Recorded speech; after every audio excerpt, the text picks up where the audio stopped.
Күн қайырлы болсын, аса құрметті қазағым. Назарыңызда Жанбол Шекербекұлы Рахматулла. Бүгін 29 сәуір 2021. Рамазан айы, тұтқан оразаларыңыз қабыл болсын. Қаладағы бұлтқа қарағанда, қоқыс қана болып кеткеніне қарағанда, оразаны қаланың құрметсіз әкімі Махажанов пен маслихат депутаты хатшысы Балабиев те ұстаған сияқты. Мына қаланың қоқысханаға айналып кеткеніне қарағанда, үйлерінде терезелерін қымтап жауып тастап, қалың перделермен кондиционерді қосып қойып, жұмыстарын атқармай, ораза айы бітсін деп жатқан сияқты.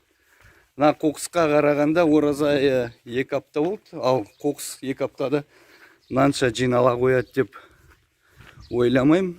Маған көптен бері қаланың тұрғындары әр Логинов көшесі, Жұмабаев пен Балабүргемде қиылысатын Айбергенов дейді, Спатаев, Қарасай бәрі хабарласатын, қоқысхана болып кетті. Жұмабаевты жинайды, Яссауит жинайды, ал солармен қиылысатын көшелерді, яғни осындай кішкентай мүйістерді, орысша айтқанда переулықтарды жинамай өтіп кетеді, тек қана үлкен көшелермен өтеді. Ал былай көзге көрінбейтін көшеден бұрылыстар арқылы кіретін жерлерге кірмей кетеді деп. Ораза басталғаннан бері жиналды деп айтпаймын мынаны. Оған дейін де жұмыс атқарылмағаны көрініп тұр. Әрбір үйде мынау бір үй күл қоқысын шығарып жатыр, немесе жөндеу жұмыстары болып, соның қоқыстарын шығарып деп айтатын адамдарға айтар, мынау қанша уақыттан бері жиналып қалған қоқыс. Киім-кешек, бұны заң бойынша алып кетілуі керек.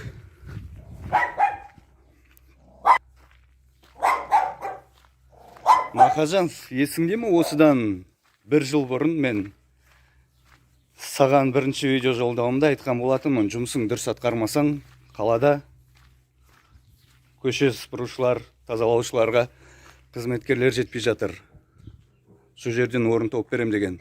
Ол ойын емес еді. Мен қолымнан келеді ол. Күмәнданбасаң болады. Қанша жерден Шөкеевке жақын бол. Шөкеевің де, Назарбаевың да оны қорғап тұрған. Халықтан, қазақтан, жердің иесінен мықты емес.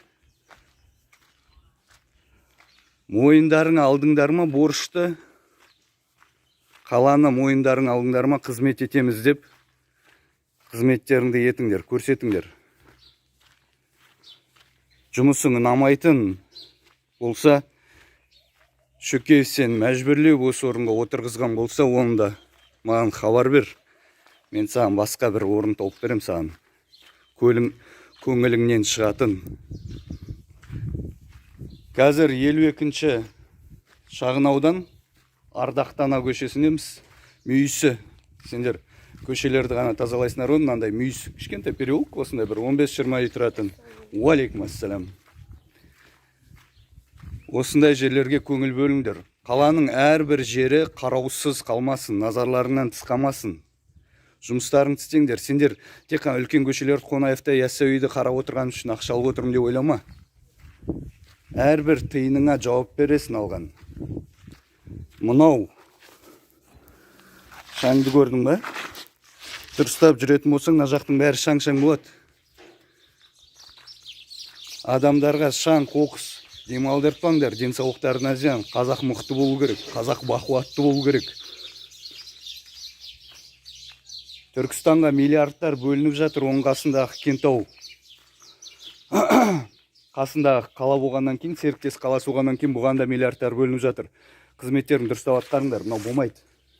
Асфальт төсеңдер. 52-ші шағын аудан Ардақтана көшесі, тек қана бұл көше емес, бүкіл қала таза болатын болсын. Бүгін 29 сәуір 31-і толықтай тексеріп шығатын болам қайттан қаланы. Соған дейін істеріңді атқарыңдар дұрыстап. Жанбол Шекербекұлы Рахматулла, байланыста болған. Хабарға тағы да шығамыз бұйыртса.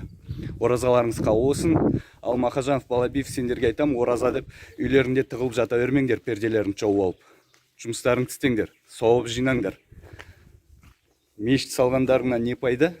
Қалаға мынандай сыйларыңнан кейін ойланба Алабиев.